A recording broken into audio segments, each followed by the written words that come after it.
Hello and welcome to the Agents of S.H.I.E.L.D. podcast roundtable featuring 4 podcasts, 7 podcasters? No, 6. No, I can't count. Nick Fury will be our 7th. 4, 5, 6, yeah, 7 podcasts. Casters, rather. And we are here to talk about Agents of S.H.I.E.L.D. So, yeah, if this doesn't sound like your regular podcast, don't worry. The reason you're hearing this is because your regular podcasters are right here, and we are ready to talk about Agents of S.H.I.E.L.D., what happened this past season, what's going to happen the rest of the season, and what we expect to see beyond. So I'm just going to go ahead and right now turn it over, let some of the podcasters introduce themselves. I'm going to turn it over to the Agents of S.H.I.E.L.D. podcast by Phantastic Geek first. Hello, everybody. I'm Matt from the Agents of S.H.I.E.L.D. podcast by Phantastic Geek. That's Fantastic with a PH. Joining me as always is Pete. Hiya, Pete. Hey, Matt. Hey, everybody. I am Pete from Phantastic Geek with a PH.com. And we have also been joined by the Helicarrier Podcast. If you'd introduce yourself, please. What up, you all? I'm Andy Bride. I'm your host from Helicarrier, the Agents of S.H.I.E.L.D. podcast from across the airwaves. Sadly, Dan Schmidt, my co-host, couldn't be here today, but we will think about him in spirit. And what the heck was that music? I think it was just the trumpets welcoming you in. Yeah. That's right. Oh, my God.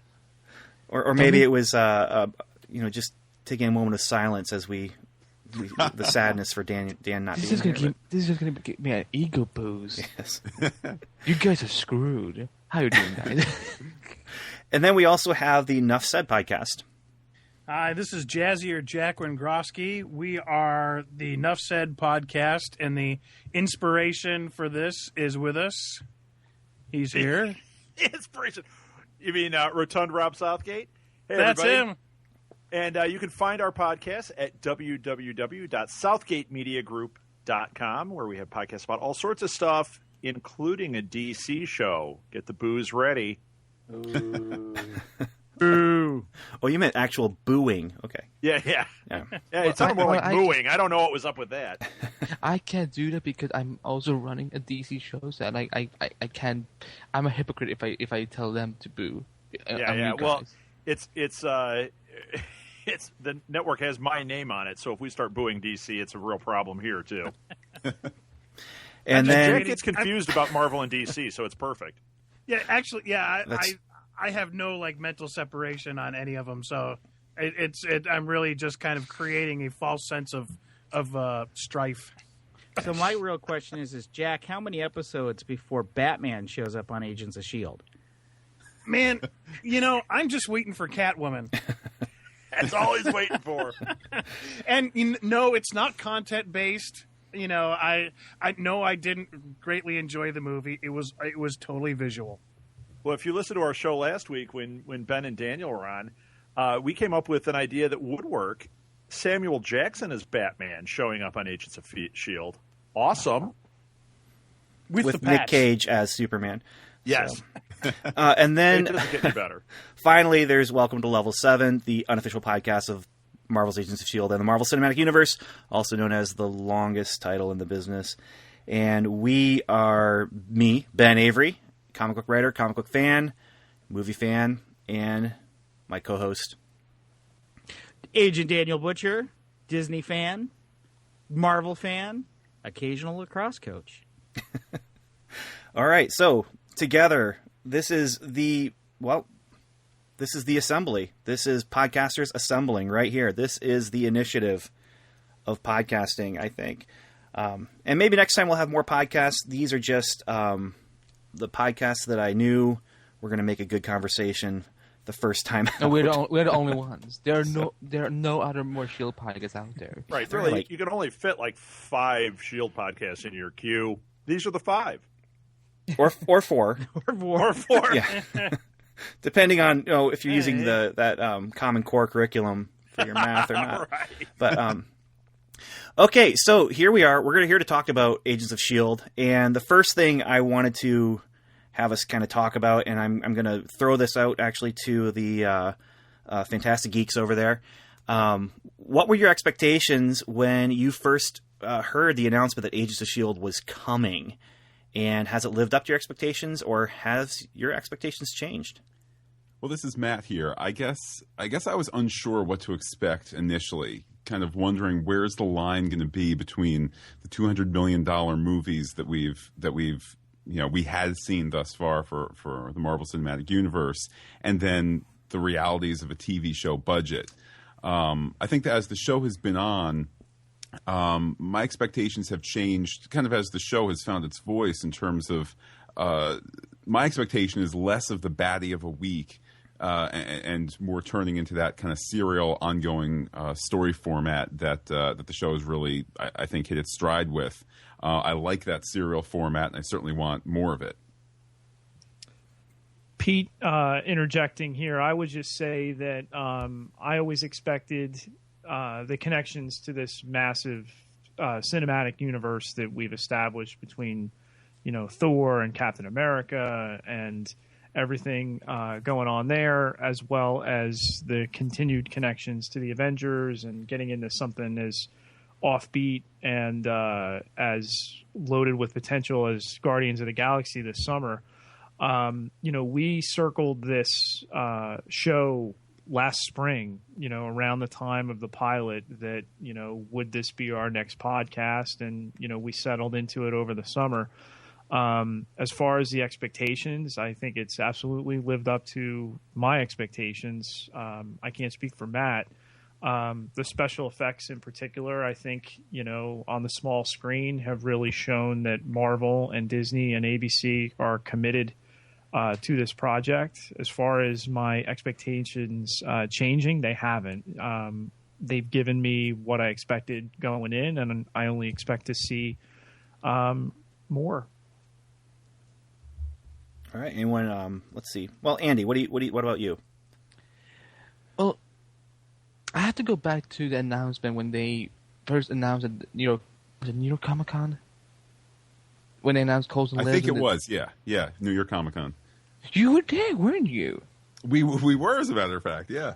Oh my god, my memory is so good. No, but I remember seeing on Twitter that Coulson Lives, the show was announced, and I kept thinking, this makes sense for so many reasons, but at the same time, it's like this has never happened before. I didn't know what to expect because a TV show made based off the movies and so on.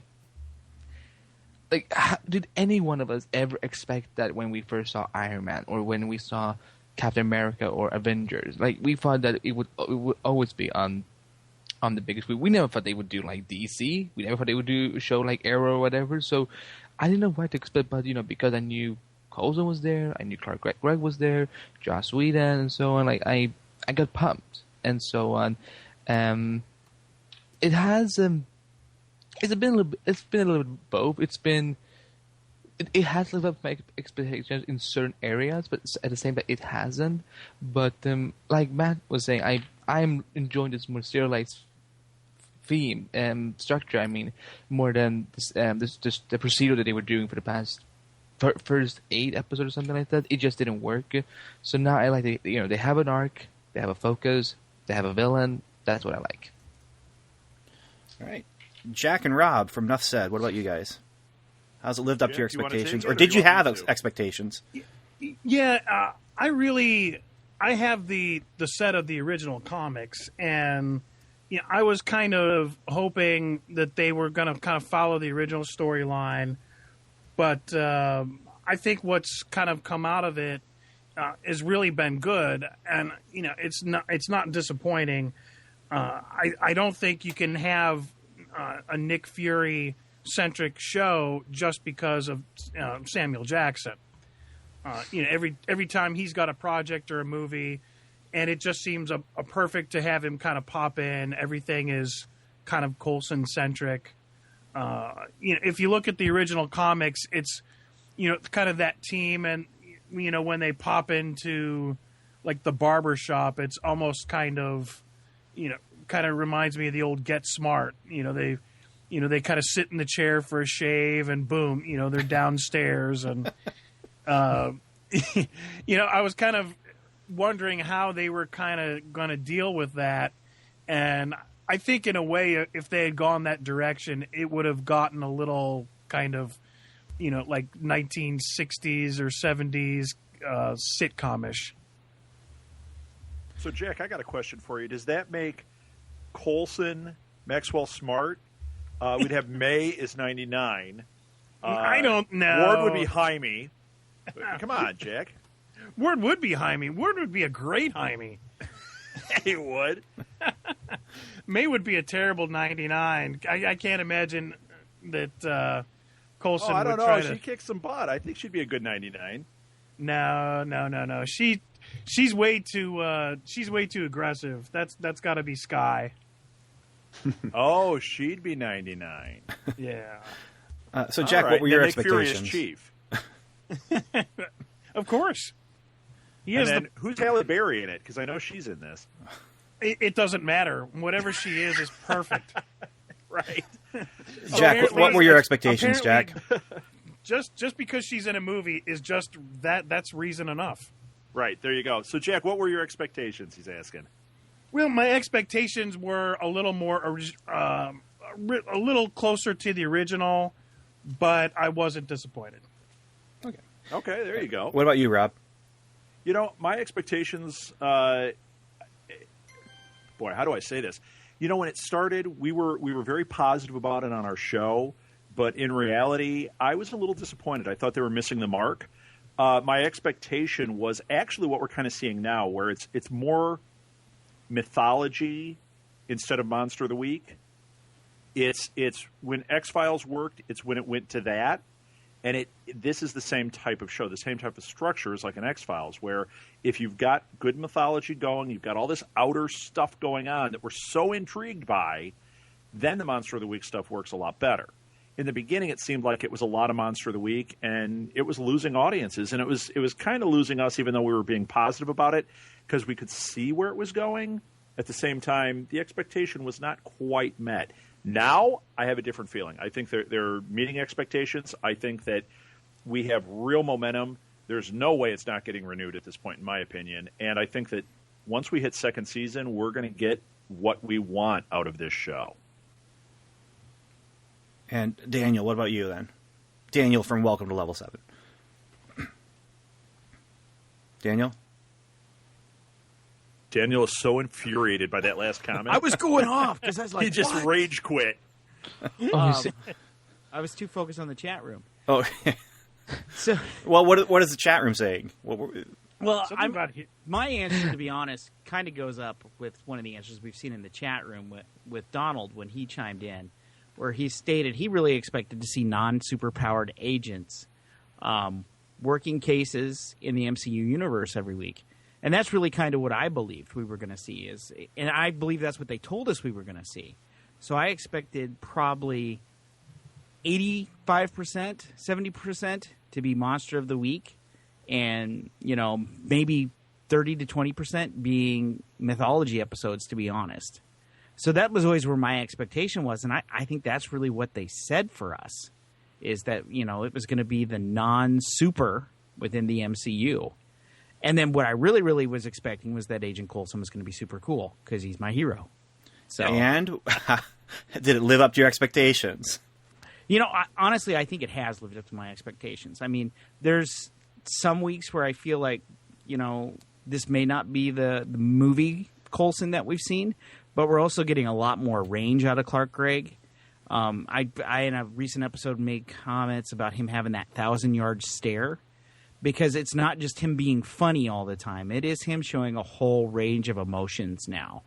So that's really lived up for me because I love Clark Gregg and I love Agent Coulson. I mean, that's why I'm even doing a podcast on Agents of S.H.I.E.L.D. And then it's done more mythology than I thought. I like how they've given him a chance to do some action, too, where, in the beginning you didn't really see him doing, like, real action scenes, and they've done a little bit of that. It's been fantastic. Yeah, he's been leaving people on the bus and taking care of it himself. So, he's no Captain Picard. I mean, he's not letting second in command take the missions. He's going. So, and my expectations kind of went along with what Daniel was saying, but I was kind of expecting a Fringe type of thing. The first two series or seasons of Fringe, it was Monster of the Week, but little bit of mythology in every episode, and so if you're a casual viewer, you could tune in and enjoy the monster of the week. But if you're like really wanting to know what's going on, you're going to watch every episode because you want to see that final 5 minutes or whatever because of the mythology building. And they didn't quite follow that model exactly. And now, the last few episodes have been, there's been some big mythology building. It's been more like X-Files, where it is, here's a monster of the week, here's a monster of the week, mythology, monster of the week, building, world building. And I'm enjoying it. It's not exactly what I was expecting, but I liked what I've seen, so it didn't matter that they didn't hit the mark exactly where I thought it was going. So let me ask comment on one thing about the monster of the whole monster thing. I think the reason why it's not working here is because, like, how many of you guys did watch Buffy and Angel and so on? I watched a couple episodes. I have to. Never seen it. Okay, well, basically, I think the reason why it didn't work here is because Jaws isn't here. He's the one who made it work. And like, look, I'm not slamming Marissa and Jed. They're great showrunners, but it's just Jaws had the special type of writing and directing and so on, and he made that theme work. So I think the reason why it didn't work here was because he's. People can call this a Joss Whedon show, like. As far as I see, I think this show belongs more to Jed and Marissa because I don't feel Jaws is present at all. I think that's why they decided to eventually just change the theme basically, because without him, what's the point of even trying, because it's not working. Well, yeah, I think you actually might be right. I've been watching it from that perspective, also thinking I don't know how much Joss really is involved. Other than in name, it seems like it's the others are kind of running the show. Although I think that recently, because of what's going on with Ultron and all that stuff, they may have had a sit down with him and said, "Okay, how do we kind of manage this?"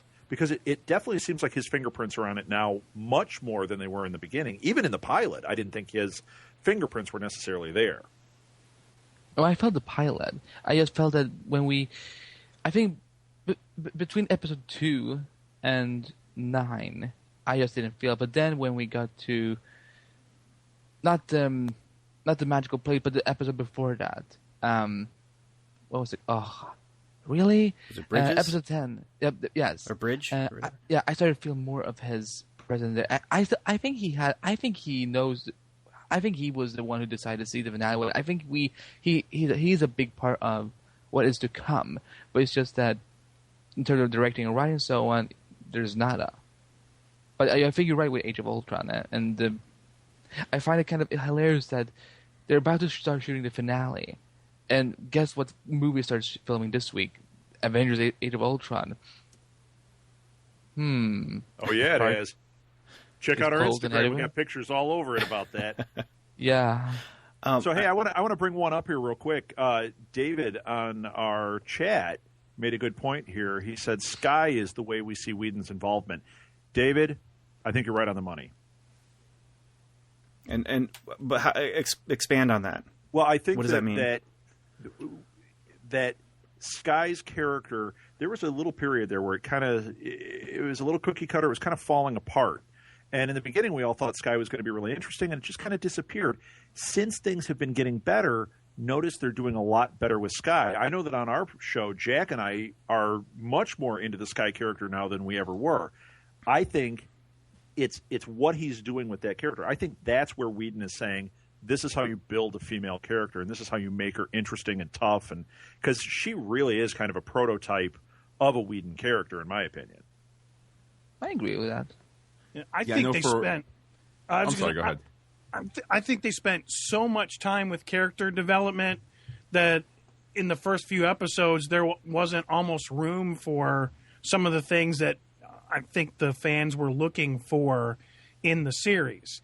The directions that we thought that Ward would go, it really seemed to take about 5 or 6 shows for him to hit a comfortable stride, and different backstories. Sky went through how many evolutions. She's gone through about 3 evolutions.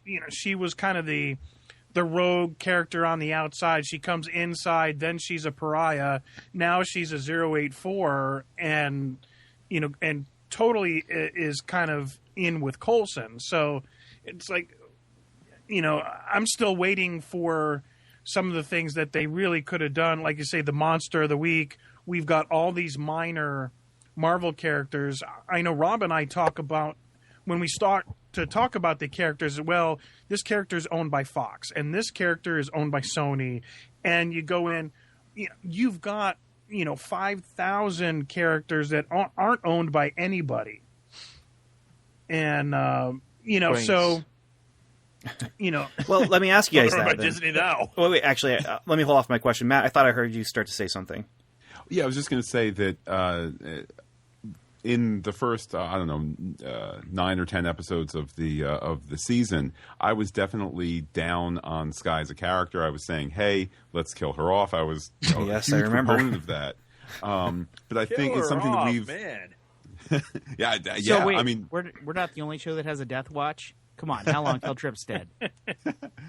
I know something that Pete and I have talked about a lot is kind of the Wesley Crusher-ification of Skye, where I think that somewhere around the episode of The Bridge, where all of a sudden she kind of went from kind of the Wesley Crusher romper to, hey, here's a uniform, or in the course of Agents of S.H.I.E.L.D., hey, start to dress like a grown-up and not like the itinerant, hippie child or whatever. That's when it was like, oh, she hasn't been to S.H.I.E.L.D. Hogwarts, but she's kind of, acting Ensign Wesley Crusher. She's kind of an acting agent. Act like it. Act like a grown-up. Act like a true member of this team of brilliant people, killers, pilots, and this sort of thing. And as she's evolved, and I think it was an excellent comment how she's kind of been through three different phases. As she's in this latest phase of being kind of a level 0 agent, but an agent nonetheless, that's been a very, very welcome change. I love have that to- level 0 term. I'm sorry. I have to agree with Matt. He was very critical of the character, particularly early on. But, what I've always felt, we started with her. She's the everyman. She's our window into this secretive organization and seeing it from both without and within. And now being a member of it, has she had some awkward moments in her adolescence at S.H.I.E.L.D. here? Absolutely. As she comes into her own now, I think we're fully glimpsing the plan as it was pitched and as it'll be executed, whatever she is. But when we talk about awkward moments, let's be honest, they've all had awkward moments. Yes. I mean, even Phil has had awkward moments on the show. And I mean, the ones that just pop to my mind is, again, we're not all in love with what was going on with Ward. We all have kind of issues there. But, I mean, let's look at the evolution of good old Fitz from being the guy who couldn't do anything to being, hey, I'm in the field and I'm unlocking your doors. And I want a monkey. Yeah, who doesn't want a monkey? Absolutely. Where's that reference? I'm pissed that they didn't reference it at the Paley Festival. I know. So was I. We were the whole time. Come on, somebody mentioned the Fitz monkey. Somebody mentioned the Fitz monkey. Oh well. Well, speaking of Fitz and Simmons, how long did it take them to kind of figure out what was going on? Here's my theory with that. It looked great on paper. All right. They talk over each other and finish each other's sentences and everything like that. It's great in the script, but then they film the first episode and they start realizing that's not working. That's going to really be And we've already old written fast. 3 more scripts, but okay, well, with episode 4, we're gonna pull back a little bit, and you can see where they started pulling back, and then you start liking the characters, and they started letting them do their own thing. I think that was key, breaking them up. Yeah, Yeah, I think Yeah. that was key too. Although I'll tell you, the key defining moment for me with those guys, where I really was in, was the sandwich. well, And and the I was sandwich was that was amazing, and I was in with those guys from that point on. I was actually mad about the sandwich. Like, really? Of all the stuff that you're worried about them smelling a sandwich, then eat it quickly. Right. I But am you can still smell food-centric. it. I They- can't imagine wasting a good sandwich like that. I'm sorry. Well, let me ask Did you you guys cry this when then. you We'll died? start with Andy here, but best moment of the season, worst moment of the season. worst moment and best moment. Okay, look, I'm not the person who enjoys seeing people in pain, so this is going to sound really weird, but the best moment was seeing what happened to Coulson. Look, I find any enjoyment seeing Clark Gregg scream or cry or whatever, but it was a powerful moment, and I feel that was one of the best moments of the season.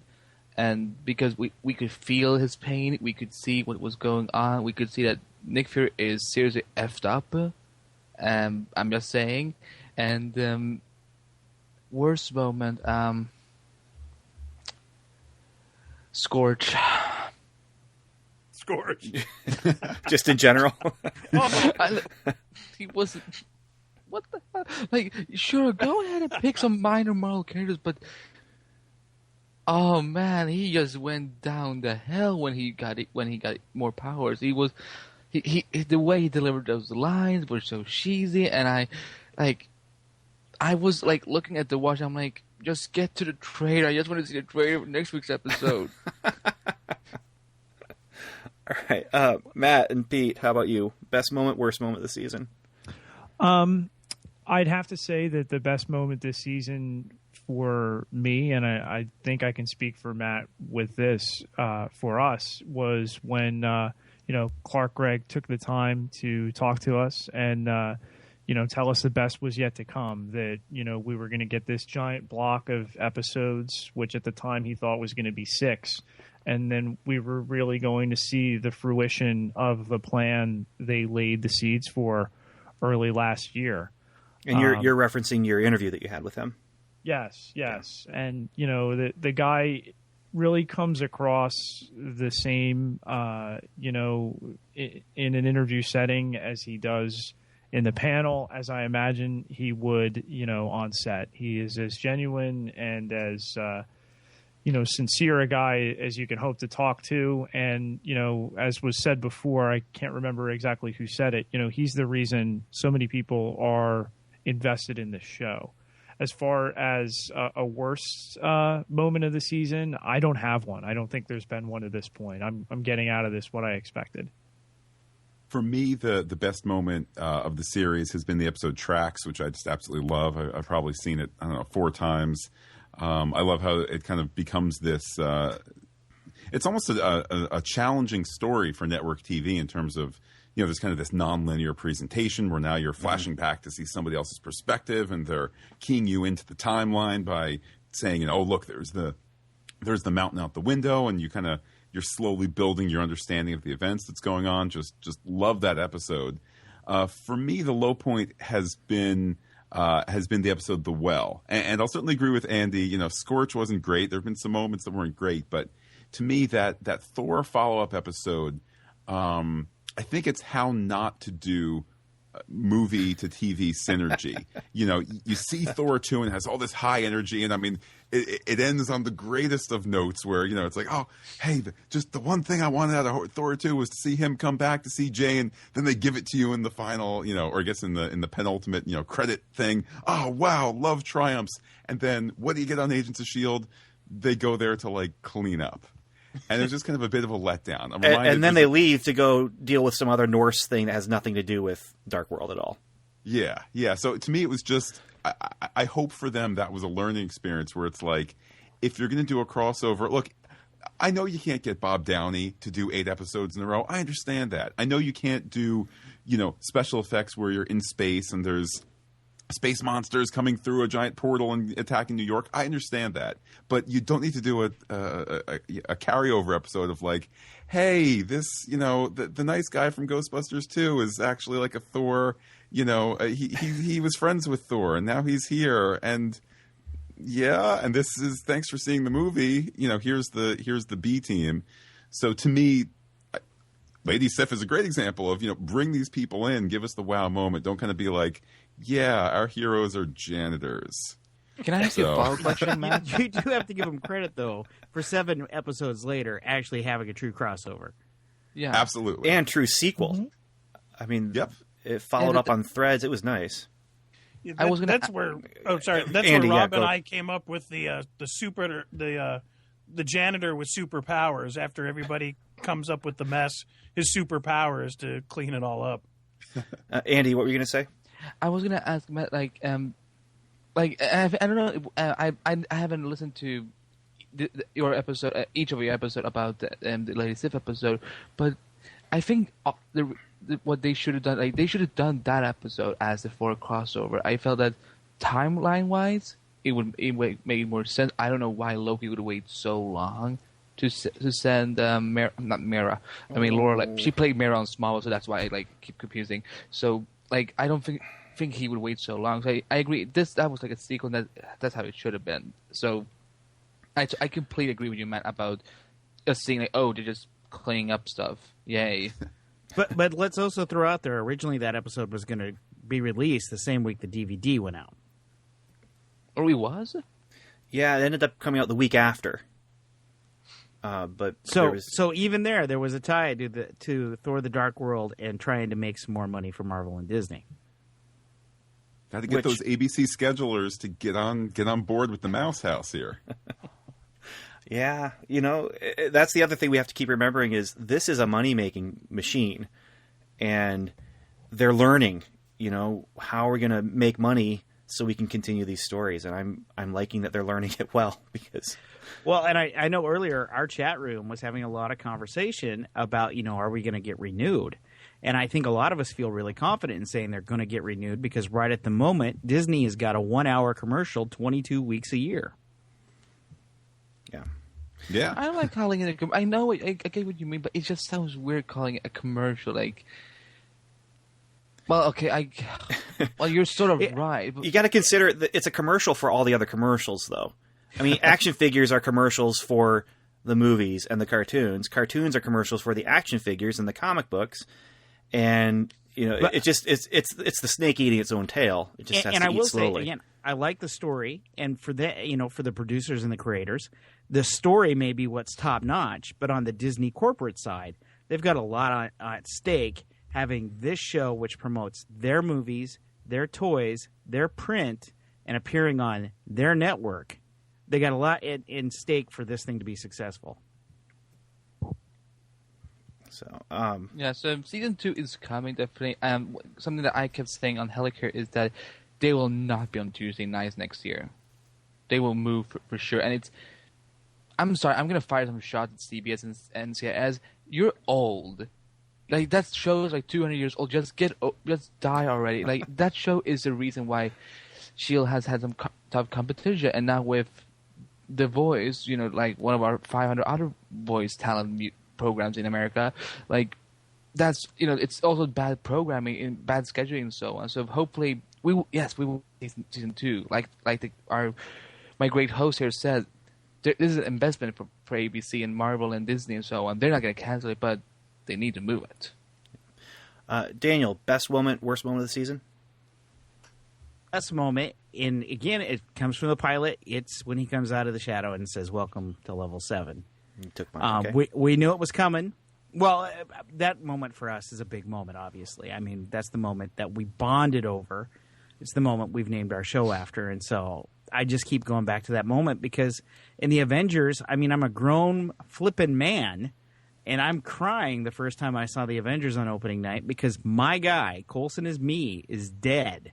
So to be able to see him back on the screen, say those words, did nothing but make me an absolute hot mess. And it made me excited and glad that he was back. And yeah, I know it's comic book, but hey, as we said earlier in the chat room, Marvel brings people back all the time. And in this case, they brought back one of my favorite characters. They brought back the right one, yeah. At least, go ahead. I'll let you do your favorite. Well, that's my favorite moment. I mean, so go ahead. My worst moment is any time they try to overreach on special effects. Can you give us an example? The explosion. The explosion. So, which one of them? In Tahiti, as we're watching the bus lift off and we're seeing the mountain fall in the background, it looks so bad. It looks so bad. So they're running onto the bus, and TV effects. I understand, but I would have said preference did not do those. Just don't do them. Film around it, But yeah. Yeah, there definitely were green screen lines when Garrett and Coulson were running up the ramp there. Just like, oh, guys, come on. Green screen's like 20 years, 30 years, 40 years old. Like, come on, just get it right. Yeah, I mean, they were doing that with Doctor Who in the 70s. And, yeah. And how much better would that end of that been without the explosion? We could have done without the explosion, and it had just been character shots. Yeah, or a long shot of the explosion or the implosion as it was. Absolutely, just something else. But my worst moment of the season, honestly, is Clark Gregg's loser quote. And not because he said it. I mean, it was taken out of context, but it became the headline for everyone. You know, Clark Gregg calls people who gave up on the show losers. Well, that's not exactly what he was saying. You're quoting his words, but you're not quoting his intent. And context as well. Yeah, but it became a headline, and it just didn't do anyone any favors. So, yeah. How about Rob? What about you? Worst moment, best moment, Jack? You know, I'm going to go with an actual moment. I agree. I mean, there's been so much good. I've enjoyed so many things. There's so many times I'm like, yeah, it's awesome. The one that stuck out when I read this question, and I thought, what would the moment be? The first thing that came to me was May flying backwards off that train and tracks. That was so awesome. I think Jack and I talked it out for about 10 minutes offline. Just like, that was so cool when that happened. So I thought that was a really cool effect. I thought the whole thing, that whole tracks episode was really good, except for my worst moment, wasting Stan Lee. Oh. He comes in, they prop him up. Stand up and applaud. I was like, absolutely right. I'm like, come on. So Jack and I have a theory that he's going to end up being the clairvoyant. They're going to finally make right on this thing. You know, that would be awesome. It would correct the whole thing. I could deal with it. It's a what-if universe in Marvel, you know? But the reality is that was just a waste. And why were those two, like, propping him up? I mean, I've seen him. He's not, like, falling down all the time. It was weird. Oh, I don't think they were propping him up. I think he was. How should I say this? They were headed to one of the sleep cars there. The three of them. Yeah, that could be. So maybe he wasn't the clairvoyant. He was Hugh Hefner in the Marvel universe. Absolutely. Nice. Well, do you guys think that he might be a 084? In real life? Yeah, I think Stan Lee might be. You know my theory about the Stan Lee cameos. Yes, and it's a good one. And that's that all of the Stan Lees that we are seeing in the movies, the current movies, and now in Agents of S.H.I.E.L.D., they're all clones of the General from Captain America. Yes, I think that's awesome. And he's number 0, and then they're all clones of him who have aged and just they're living their lives. You know, they became Hugh Hefner, Larry King, dude on a train. Larry King. That's what they need to do. Another cameo where he's on there. Marvel Universe, hello. You know what I was thinking about that cameo, because they kept saying in advance that, oh, this is going to be a big role. I honestly thought he was going to be revealed as one of the founders of S.H.I.E.L.D. Yeah, that could have been. Mm-hmm. Like, just think about it. Like, it would make so much sense. Like, he created his world, so why couldn't he have been one of the creators of the biggest organization in the world, basically? Well, and we still don't know. I mean, that's what Jack and I are joking about on our show is, you know, it was such a quick little cameo, and why was he on that train? Is he actually important? Could there be something there? Do I think that's going to happen? No, but, please let it happen. Oh, nerd gods, look down on us and grace us. I think they built it in such a way that it made it seem like it was bigger than it was. I mean, I was definitely picking up on, was there potential for him to be the clairvoyant? I've kind of backed off of that, though. Well, Stan Lee himself was saying, this is a huge role. This is a huge part. Yeah, I mean, they build it huge. They gave it tons of publicity, and I think, you know, is he the clairvoyant? Is he the leader of Hydra? Is he a Marvel founder? I think a S.H.I.E.L.D. founder. Those were all valid ideas because and the Great One, would never, ever overstate. Ever. He never exaggerates. I mean, he made it clear that it was an important moment in Agents of S.H.I.E.L.D., and in the end, it was wasted. If, again, as I said on Nuff said and on our show, if they had just had him in each one of those segments. Yes. and would've had done it. everybody see it, then we that would would've been have crazy. Oh wow. we would have all freaked out. Yep, it would have Hey, made you crazy. Hey, And you he still- should he stop wouldn't have to podcasting get in the show and Clairvoyant. Just write for the show. Stop podcasting the show and go write that episode. That would be awesome. All right, Maybe Jack. the reason Stan was so kind of awkward because he was actually a life model decoy, and just couldn't talk, very consistently. Jack, we need your best moment, worst moment.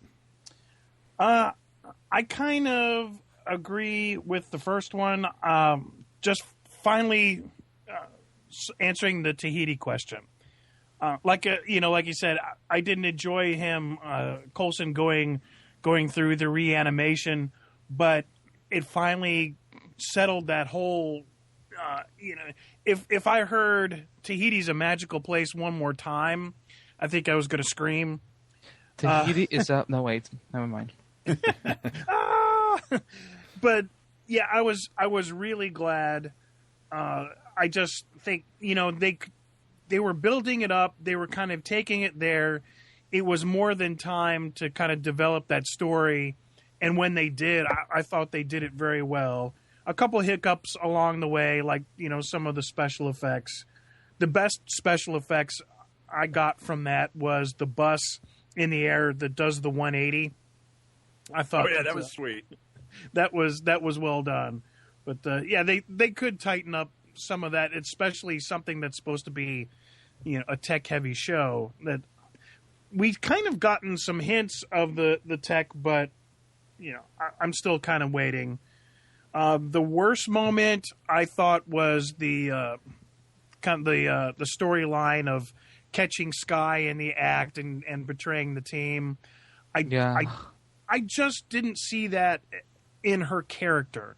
What was it? Not in her character, or was it too soon? I think it was too soon. You have to. I think that they were forcing the development of each of the characters. Like Fitz and Simmons, it was almost as awkward as seeing Leia and Luke kiss. It was like it's not working, Except not on purpose. Yeah, and then trying to what's it? Where they kind of made Fitz. They wanted to make him tough, and then they wanted to make him funny, and it was like, okay. And the other thing that really has gotten my goat is they've punched each other now more than they've punched anybody else. Has anybody noticed this? It's like Worf on Star Trek. Jack, you're just throwing out the geek references all over the place tonight. Yeah, I'm geeking all over myself. I apologize. Disgusting. But it's getting me it's getting my inner geek like a It's little tweaking your geek. It's tweaking my geek, which is our next podcast on the Right. Southgate Media Group. Yeah, right. Every time we talk about something, it adds a show. Well, let's do. If I want to see May kick somebody other than Ward. Right. Let's do some speculation here. So, spoiler Pete, I'm going to go to you first and ask you to just keep a lid on the spoilers, man. Okay. What is the blue alien? What is the blue alien? What is the blue alien? I think it's a Kree. I decree it is a Kree. Matt? I'm not sure. I think the show is the show kind of has to serve many masters in terms of a certain segment of the population wants like they're going to go, oh man, this is immediately Graviton, and I know Graviton back from the comics, and other members of the audience are like kind of need their hand held. And I'll admit, I have decent geek cred, but I don't have a deep background in Marvel comics, so I'm kind of in that latter group. I suspect in my gut that the blue alien isn't something that you can kind of, go onto Marvelpedia or whatever and just be like, all right, the list of blue aliens. Oh, it's going to be one of these 6. I think there's got to be some sort of twist ahead, if only just for the those with the deep comic resume where they don't want you to figure it out immediately. Jack, what do you think? Speculations. I think they're going to go more with the alien theme. We're going to find out what the blue alien is. My theory, really off the top, was it was the Kree, and the other thing is the storyline about the Clairvoyant. I think that's everything's kind of funneling those two storylines. And the last one is they've been doing a lot with Gamma. So are we going to see... I don't know if it's going to be the Hulk, but I think it's going to be a Hulk-type character. Rob, what do you think? Yeah, you know what? I'm thinking about everything Jack said. We've been talking about this quite a bit. You know, we definitely think that we're heading toward Hulks. I think that you're going to see a split where you're going to have, just like in the Marvel books, you're going to see each of these things play out, and the Hulks are definitely part of this universe. I think that we're going to see like a She-Hulk series on Netflix in the second season, but we may get a She-Hulk appearance or a Red She-Hulk appearance in Agents of S.H.I.E.L.D. by next year. Like I said, I'm firmly agreeing that next year is happening, so I'm already moving on to that. I think that as far as the blue thing we saw in that tube, I think it is a Kree because I think they name-checked it in that other episode when they were listing off the things that it could possibly be, and when they said Kree, it's like, yeah, not only did that perk our ears up, I think they were telling us, this is a Kree, we're going to see this happening in Guardians of the Galaxy, and it's going to go forward. This was our first introduction to what these look like in the Marvel Universe. So that's where I'm at with that. Andy, what about you? Well, because nobody has mentioned that. The Kree. No, no, but here's the thing. We know at least it's not a frost giant because there was a TV Guide article this week that said that it wasn't. And I'm kind of glad it's not because that doesn't look like a thing we've seen from the Nine Realm. Although we only seen 2 movies, but still. Something I found interesting, I read an article somewhere, I think it was on comicbook.com, and they speculated it could perhaps be the race that Nebula comes from, Karen Gillan's character in Guardians of the Galaxy. Could be. Yeah, and I can't remember that race right now. It's a long, it's a weird name, but I'm pretty sure that Sif name-checked that race as well. Daniel and I spent a lot of time just trying to figure out what in the world is she saying, just to get the names and look them up real quick just to see what they were. And sure enough, they were all blue. But continue, Andy. But I think it's a Kree. I think, like you guys said, which this is unexpected from all of us, I think, but they're doing some sort of connection to Guardians of the Galaxy, and I think that although Dan doesn't really like that idea, he thinks it's kind of weak to try to do a tie-in with a property that isn't even known yet. But by the time we get to August and season 2 begins, Guardians of the Galaxy is going to be like one of the famous movies of the year. Mm-hmm. So I kind of like the idea that it could be tied to Guardians, but I think it's a Kree. Like why not? I think it could be fun, and also there's some connection between the Krees and the Inhumans. So maybe, and we know that they're planning on perhaps introducing the Inhumans later in the universe. So I think it could be fun, and it looks a lot like a Kree from what I looked at. I don't know how many photos I looked at from the comic books, but like 50 or something like that. No, I don't have a live, so that's why. So it looks like Kree. So yeah, I think it's a Kree. Daniel, what do you think? Blue alien. I think it's a tie-in to Guardians of the Galaxy. I think that they need to introduce the audience to some of these characters and the aliens before the movie comes around because they do want it to be a huge success. So I think it's either a Kree, most likely, or as suggested, a Lufamoid, which is what Nebula is. And I mean, who knows what way that to throw is? that one out there. Who knows what that is, for heaven's sakes? Bonus. Wikipedia knows what that is. Well, yes, it does. But he could pronounce that at least. But that's the only thing he can pronounce. Sorry, Daniel. I really do think. Didn't mean to throw you under the bus. But I saw what you did there. Nice pun. I think it's something that ties into Guardians, is the most likely case. I do think, and I just heard it right here, a good theory, which would also tie into future plans, is something Inhuman. But But one thing I don't think the alien is a Hulk. I do think we have Hulks coming because we have Talbot, but I don't think that what is in there is a Hulk.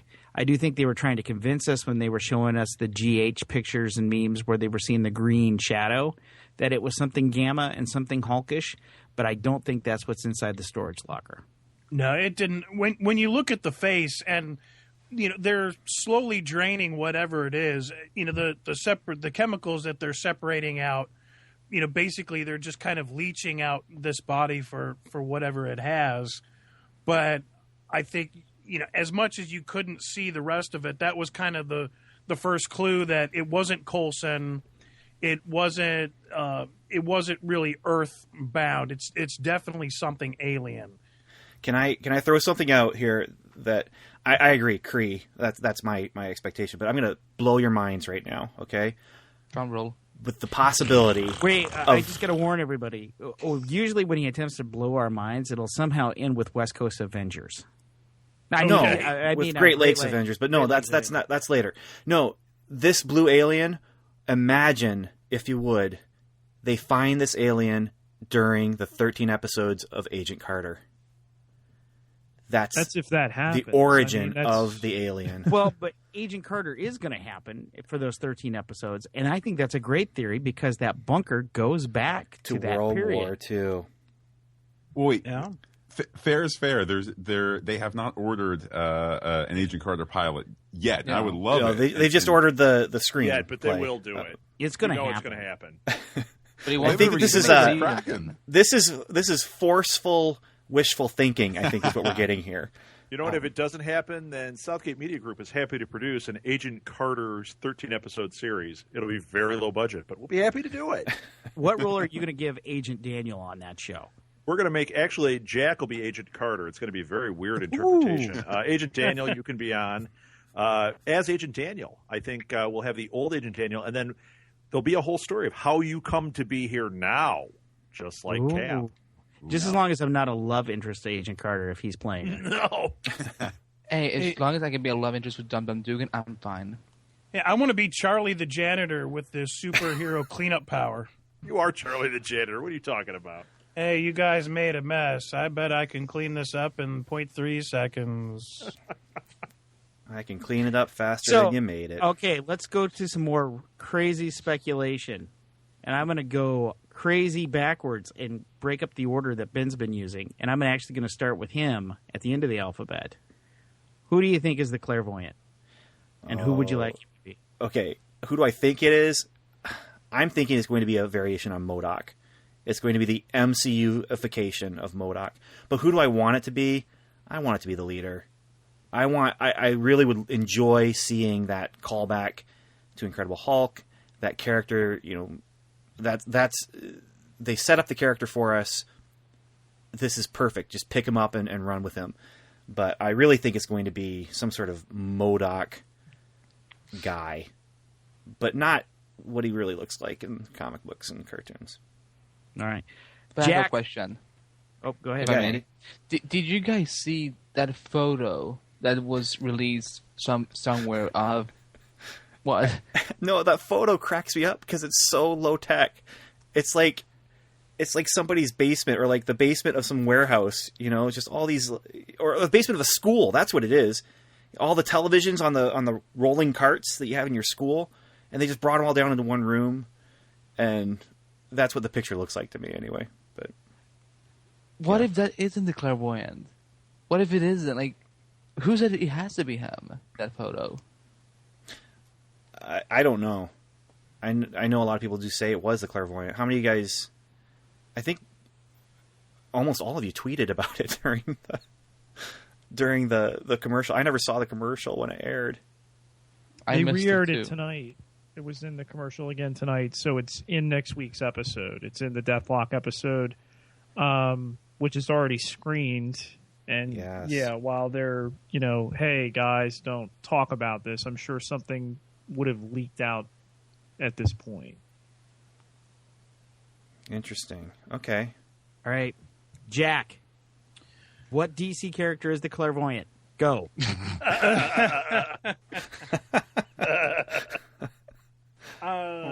It's the Carnival Clairvoyant Sandu. What the? What? Wow.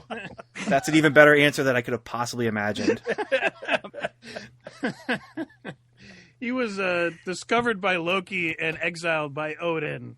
So it's just my That's bad called geek- Wikipedia working for Jack. my Wikipedia just trying to look for the worst possible character it could be. Found it. I found it.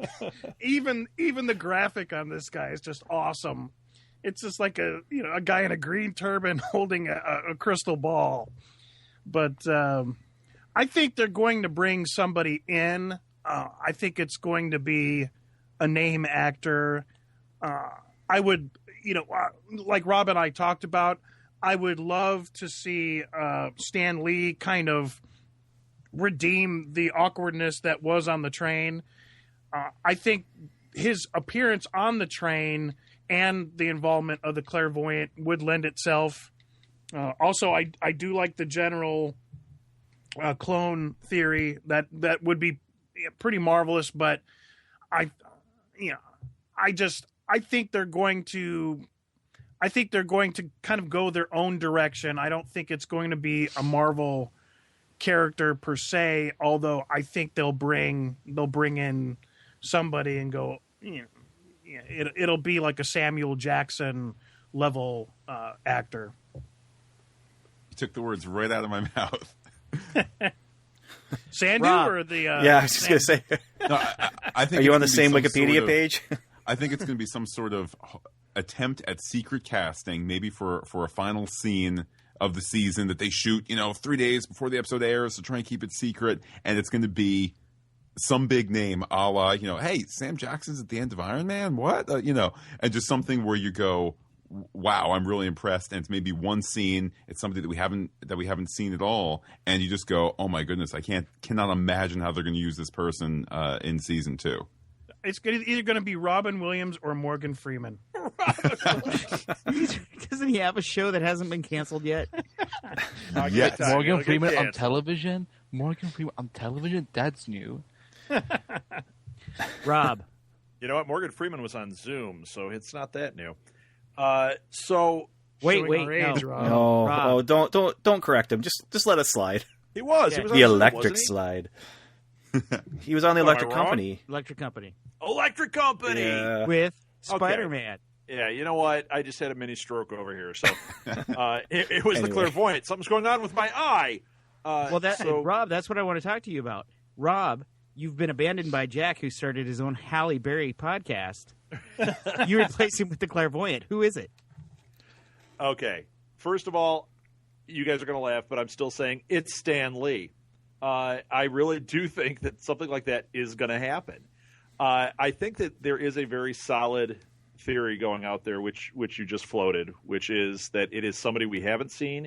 It is not a character that we know. It is not the leader. It is not MODOK, even though those do make sense. I think the clairvoyant will be the clairvoyant, a character we have not seen yet and we don't know.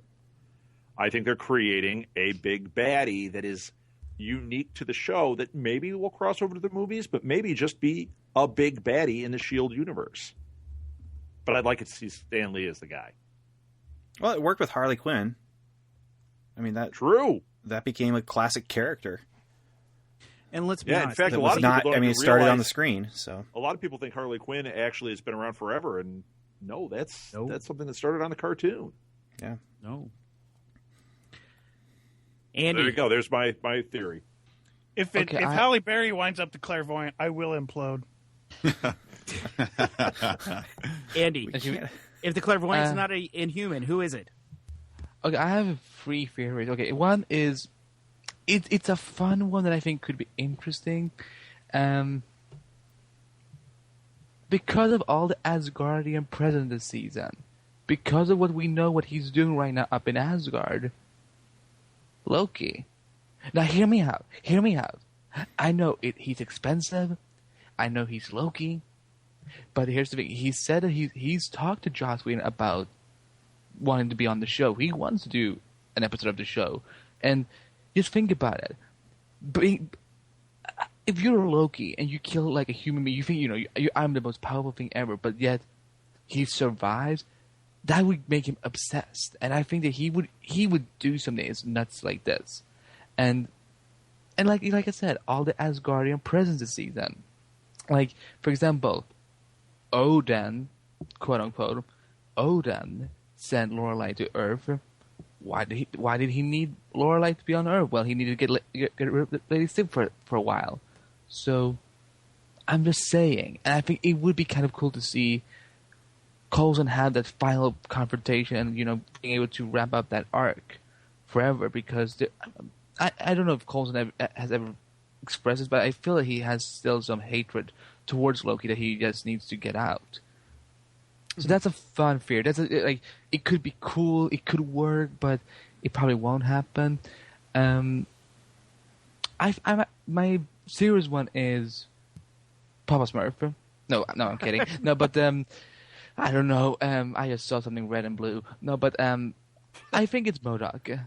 I think that it's definitely a Marvel character, because they, not to get too negative here, but we've seen the response from fans that they don't want that many original characters. They want characters from the comic books that we haven't seen before, and that's what they should do. They should use their library that we have never seen before, that will probably never be in the movie, like Scorch. So yeah, I think it's MODOK. The leader, I need to ask you guys, would people really remember the leader if he was the Clairvoyant? Like, would it make sense after what we saw in that movie?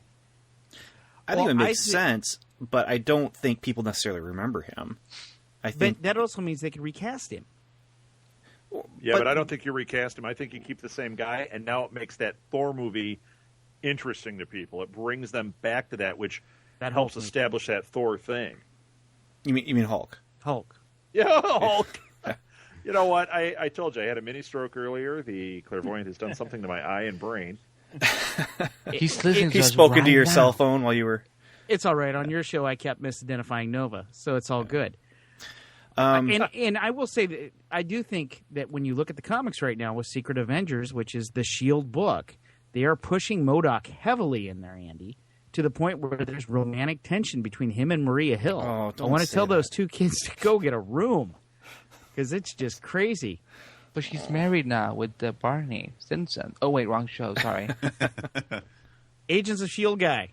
guys, talk amongst yourselves. Tell us who the Clairvoyant is. The rest of us will sit here and stew in anger as we think about your best poll guest. It's Agent Garrett. It's Bill Paxton's character. Although, we've seen somebody in a wheelchair, I think that's a little misdirection. I think that might be Mrs. Garrett in a nod to different strokes. And sorry, what was the you other almost one? got a spit take out of me.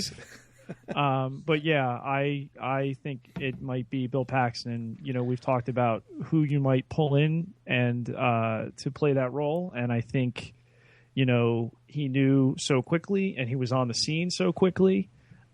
We know this rift is coming in S.H.I.E.L.D., and I think that would be a way to bust it wide open after the events of Captain America: The Winter Soldier. I'm sticking with my theory from before.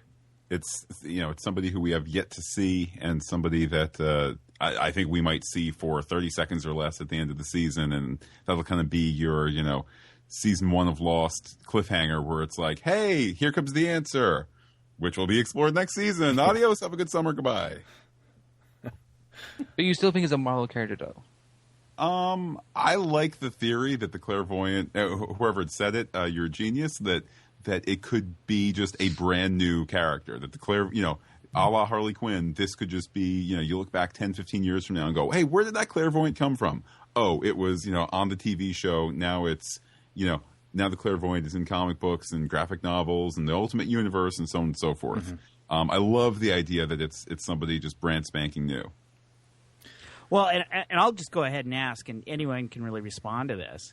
And Ben will get mad at me because it's not on the pre-approved list of questions. No, darn you. Okay. Does who here thinks that this show needs to create original characters? Because we've been introducing pre-established print characters over the last few weeks. And we've been talking a lot about them. But don't we, in the end, need to have original characters beyond the bus? We do. We have 5 of them. But no, we need more Marvel-ish characters that are original, that are to this story. I totally agree with that. I don't, actually. I don't think we needed any, to be honest. Now, I think that we could have actually done the same series with these same actors doing the same parts that they're doing right now and playing them the same way that they are right now, and still have had them be characters that were already from Marvel Comics. I mean, yeah, but since they haven't done that, I think we need to go original now. I think they've gone that direction, but I agree with Ben that they've avoided that. But you have this whole universe that we could, like you say, you could go up and look up, some of these from the Fringe, and I don't think they've done enough of that. And I think they're really going out of their way to avoid anything from the Marvel Universe, except that's what the tie-ins from Asgard and the movies. Let me ask you guys this though: how early do you think they knew Mike Peterson was Deathlock? That's a good question. Did they decide that later because of what they were doing, or was that from the beginning that he would be Deathlock? I think they resurrected. I think it was a resurrection. I think they thought, hey, this guy's,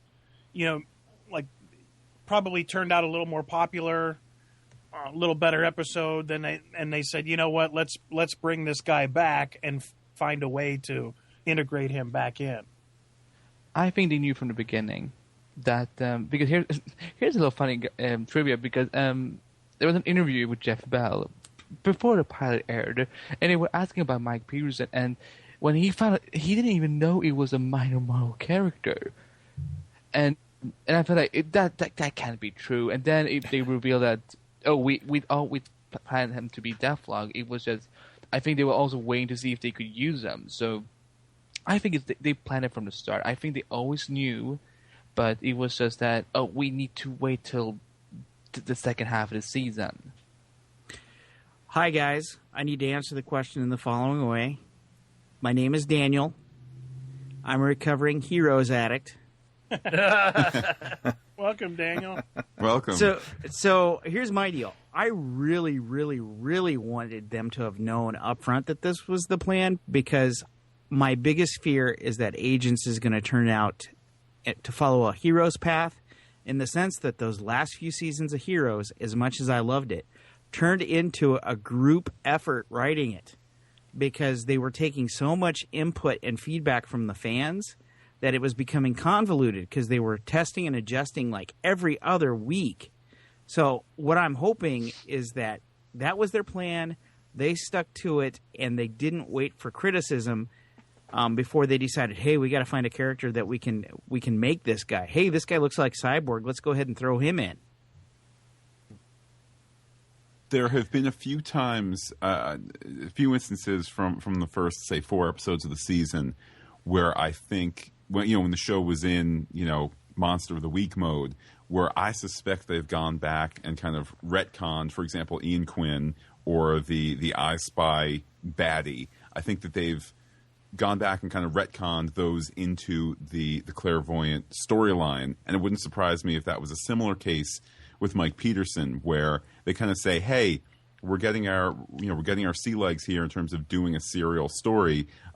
Ian Quinn works for the Clairvoyant, and Mike Peterson now has the eye camera, and hey, let's make Mike Peterson Deathlock. I think that whether that was the plan or not, I can't guess one way or the other, but I suspect maybe it wasn't, and they just said, hey, we have enough latitude to just make some of these standalone episodes that weren't that great. Actually secretly part of the Clairvoyant storyline all along. Now, speaking of Ian Quinn, I think they knew what the plan was with him, because the casting said that he was going to be a regular character in the guest cast. So I think they always knew, to be honest, that that he was part of the Clairvoyants. What should I call it, gang or whatever?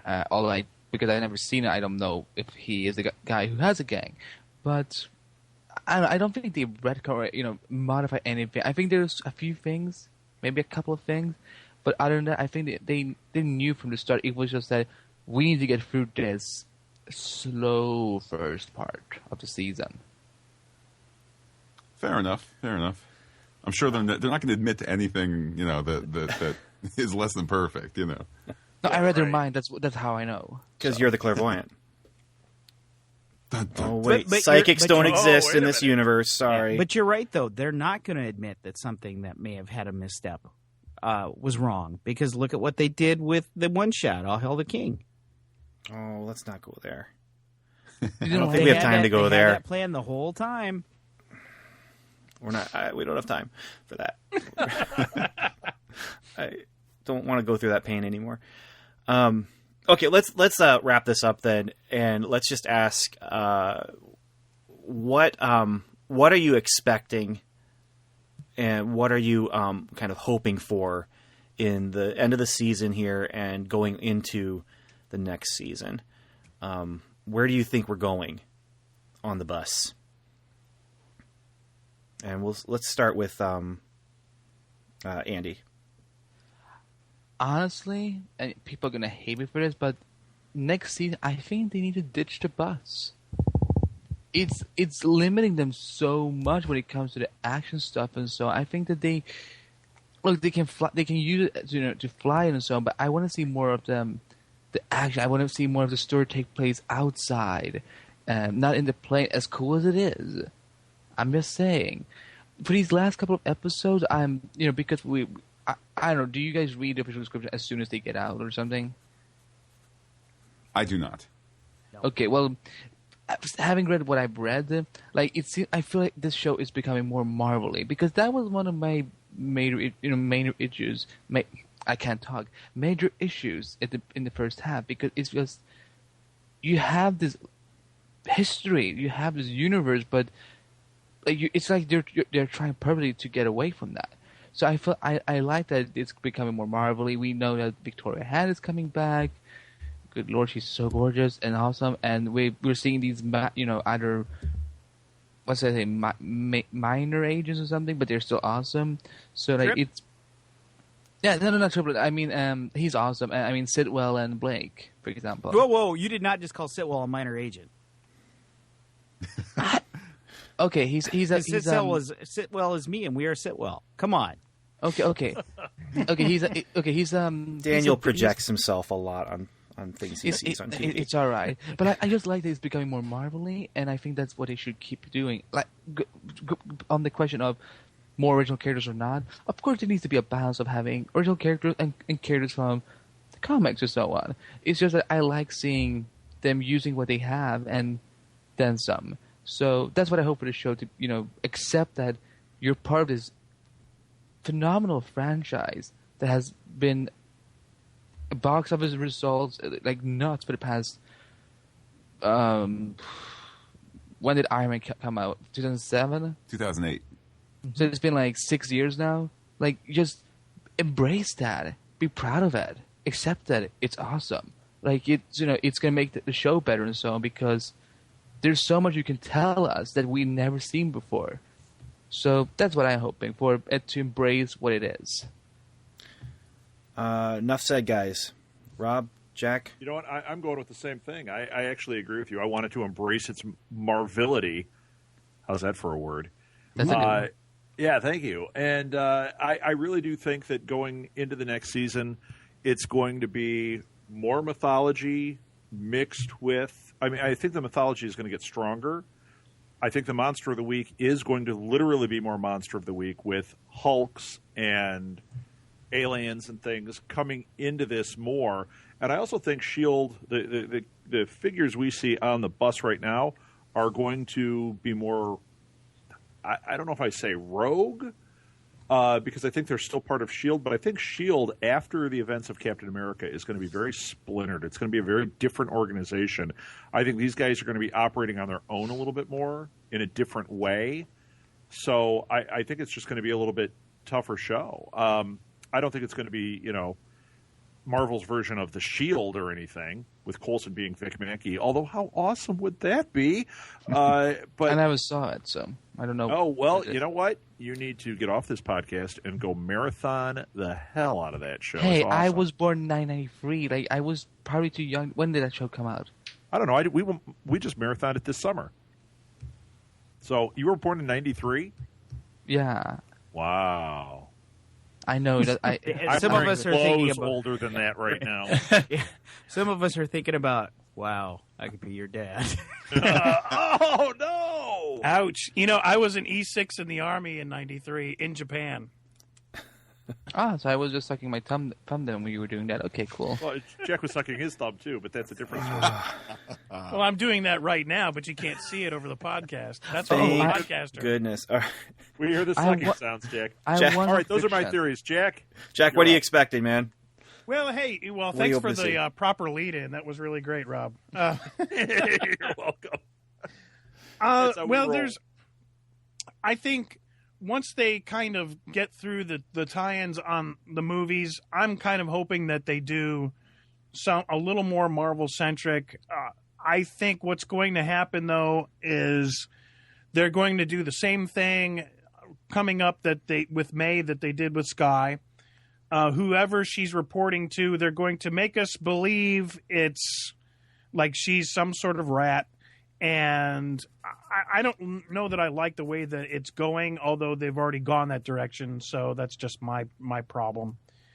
But I think it's still going to be enough for her to lose trust with the team, and she'll be on the outs for a while. They'll all make hugs, and then May, will be back driving the bus. And I do think they're going to develop this thing with the Kree and something with the Gamma. But personally, I like, they've got Gravitron on ice. They've got all these kind of things brewing. Blizzard. The Blizzard, and it's that kind of building. They give us a little seed. Okay, we've had our fill of character development now. Now let's start bringing these characters out. All right. Agents of S.H.I.E.L.D. podcast from Phantastic Geek with a PH. What do you guys think? I was saying to Matt early on, what if the events of Captain America, Winter Soldier are so catastrophic to S.H.I.E.L.D. that maybe the plan the entire time is that this has been a one-season off show. I don't think say that's... that. You're making me scared. I don't think that's what's going to happen, but I do think that S.H.I.E.L.D. will be crippled, if not kaput, after the events of that movie, and I think the second season will be them, rogue. They have this mode of transportation. They're pretty self-sufficient. If S.H.I.E.L.D.'s crippled, if S.H.I.E.L.D. is crushed, if S.H.I.E.L.D.'s no more, they could still do their thing. They have a command structure. I think between the tentpoles of Guardians of the Galaxy and Avengers Age of Ultron, you've got, 10 months for them to grow on their own and do their thing. And we could, pepper in the Marvel Universe, but allow them to continue on their own. And I'm excited for what that could bring. It would be kind of fun if this show just really went off the rails during that time. Just really, instead of being so structured and typical TV show, if it really did, like, S.H.I.E.L.D. is gone, everything's crazy, and, I think that might be a real interesting way to go. Lots of aliens and Hulks and all sorts of weirdness going on that, like, up till now, it's been our world, and all of a sudden it would be like, wow, that's not our world at all. This is the Marvel Universe. My number Matt. one theory, and there have been a few references here, and I've been like, I can't wait to share this. A few references to Hulk and gamma radiation. Maybe this is a crackpot theory, but something I'm sure I saw in the episode where Skye was brought back from the dead.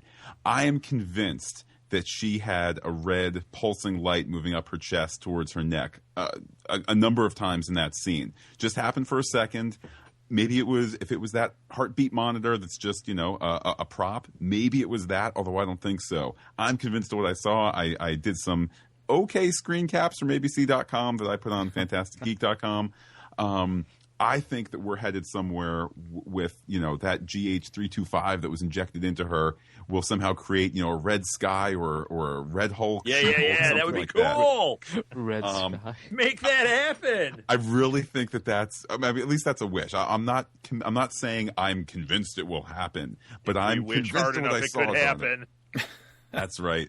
I mean, a couple other smaller things I'm hoping to see. I really think for season 2. We're going to see Agent Triplet either added as a recurring cast member or, like heavily recurring or full-time cast member. Same thing with Maria Hill. If Kobe Smulders wants to, continue to work full-time. I know she said, I might want to return to New York, which is what I would say if I wanted to play hardball with Marvel. But I'm telling you, Red Sky. There's a future there in these 7 episodes. Red Sky. Yeah, man, I'm Red down. Sky at night, Sailor's Delight. All right. I'm hashtagging that mother. I just want to add one more thing that I want to see for season 2. We have these. I don't know if you've heard about these shows that are coming to Netflix. Like it was just briefly announced a few months ago. I made reference to it earlier tonight. Maybe you weren't listening. It was announced with the governor of New York and Bob Iger. I'm the clairvoyant. I don't need to listen. Right. I want to see. I know that those shows are not supposed to be spin-off shows, but I would love to see them do sort of like backdoor episodes for these characters in season 2, so we can get a little taste of what they're like. Because we have to wait until 2015 for God's sake to see those shows. So an episode or 2 wouldn't hurt each and one of them. Yeah, I'm in agreement. Mic drop. Daniel, what about you? Well, I think some people are going to dislike my very specific predictions for season 2. So we're definitely going to get at least one Guardians of the Galaxy crossover, if not 2. We're going to get things that lead us to Age of Ultron. I think we're going to have at least one episode in which we have to deal with the fallout and have to recognize the death of Trip. Because the clock's running. Clock's running on Daniel. Okay, keep going. Wait. What do you mean the clock is running on him? Well, he's Daniel's only got convinced. 3 episodes, right? 3 left. They're going to kill him because I like him. Okay. The kiss of death. And I think everybody's kind of on the same page. We're going to see something where our bus team, Little Shield, is on the run, and they could be on the run from Big Shield. We've gotten so many hints of this coming in our future. Fury not picking up calls, Fury keeping secrets, trust the system, and Coulson no longer trusting the system. Whatever May's betrayal is probably something to do with Big Shield. There's something coming where I think they're going to be off the grid sometime in the future.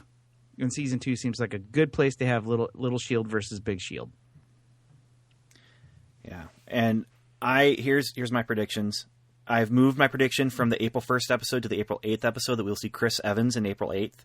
And we will have wrap-up to Coulson's Tahiti problems because that's what they've promised us, so I'm counting on that. And in Season 2, Great Lakes Avengers. I'm just... What? The Great Lakes Avengers, man. Squirrel Girl. I think that would be awesome. Mr. Immortal, Doorman, Rob, don't Dinah, encourage him. Big Bertha. I can't help it. Maybe you haven't heard our show. His theories are almost as bad as ours. The Great Lakes Avengers. No, I just really hope that they wrap things up, and I do kind of go along with. I think it was you, Matt, who was saying that there's just going to be such devastation from Winter Soldier that we get to see the aftermath of the movie play out in the TV show, and I think that is an exciting prospect, which we haven't seen. Anything like that. Even Star Trek never was able to really get into that kind of thing, where it was the big screen After Effects. We got to see them play out on the small screen. So I'm excited for that kind of thing. All right. Well, I think we should probably wrap things up here. So I'm going to say a couple thanks here, and then you guys can give your websites and promote your stuff here. But I do want to say a big special thank you to Daniel J. Lewis, who is the guy behind the Noodle.mx, Noodle Mix Network, for letting us use this and helping me with the tech, even though we did have that one little snafu there.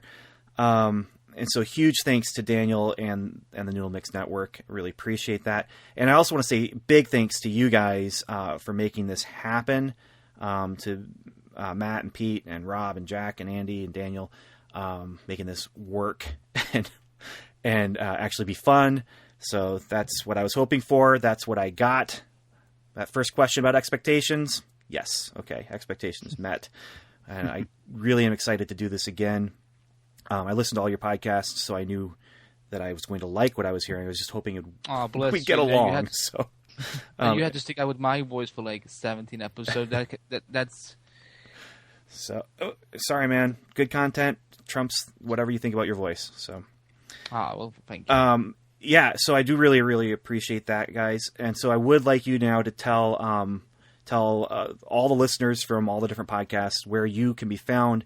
And just a brief little moment about your podcast or whatever you'd like to say about any network or anything like that. So let's go alphabetical order again and start with Agents of S.H.I.E.L.D. podcast from or by Phantastic Geek. With the Agents of S.H.I.E.L.D. podcast by Phantastic Geek, as you said, with the PH, can be found at phantasticgeek.com. Also on iTunes. If you just search for Phantastic Geek, you'll find links to our Agents of S.H.I.E.L.D. podcast, our various other projects and so forth. Pete, you want to hit Twitter? Yes. Well, failed to mention, too, we also have a pop culture podcast, and we have done some Star Trek. We have a Star Trek Essentials podcast as well. It's going to relaunch this summer. Exactly. Our group Twitter is at Phantastic Geek, again with a PH. My personal Twitter is at Peter, Pieter, J, Ketelaar, Ketelaar. My personal Twitter is Looking Back Lost, a vestige of the Dharma Initiative. Nice. All right. And the Helicarrier, Andy. You can find us on Twitter at S.H.I.E.L.D. Assemble, but I'm starting to seriously consider if I need to change that name because I don't think people think it's a podcast when they search for that name. So, S.H.I.E.L.D. Assemble on the Twitter. We're part of AcrossTheAirways.com. You can find our podcast there. iTunes, just search for Across the Airways, and you will find Helicarrier among that feed. And while I'm here, I just want to say thank you to everyone who's listened because, as you know, my co-host, he had to leave after episode 2, so it became a challenge for me to go on with the show. But sticking around, that's amazing, and so bless you guys. And we're on Stitcher Radio, and we're recently part of the Mix Network, which our show is streamed live Mondays at 10 p.m. Miami time. So if you're listening to that app or that website, you can enjoy Helicarrier there as well. And you guys, you're now the panel here of hosts. It was amazing to do this with you, and I sure hope this isn't the last one. All right, enough said. I mean, I'm not saying enough said. I'm saying time for enough said. That's our line. Yeah, hey, stop stepping on our lines. I'll do the business real quick, Jack, and then I'll pass to you. Thank you, everybody, for listening to this. Thank you guys for all taking part of this panel. This has been a blast. I love these roundtables. I think we need to keep doing things like this, and we need to do them around events. Like when the Blu-rays come out, let's do it. When a movie comes out, why not, right? And when there's a bye week like we had this time, why not? You can find our podcast all over the place. We're on like 30 different directories. If you've got a favorite, we're probably there under Nuff Said Podcast. iTunes, Stitcher, we're even on TuneIn Radio, which is pretty cool. It's like its own radio station.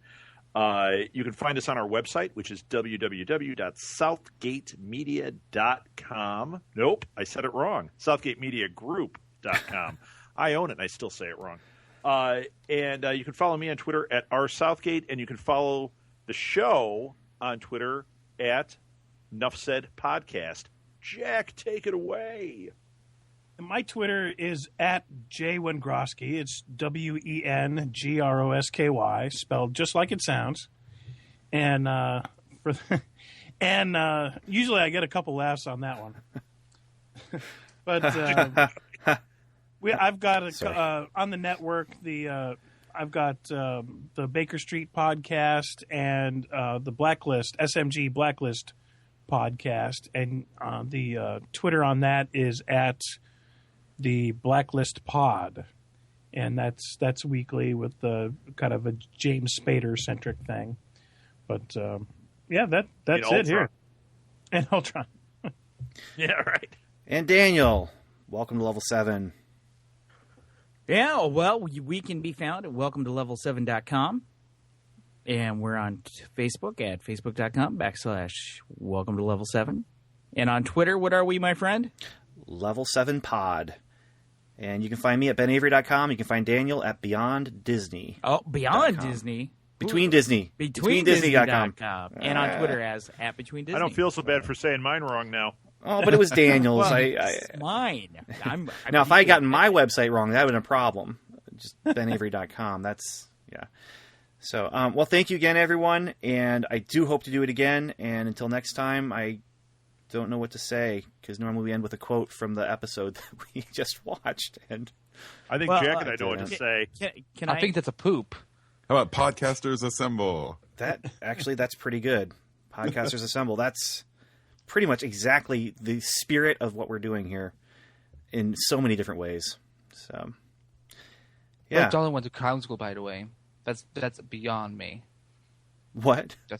Brett Dalton went to clown school. That's unbelievable. Just saying.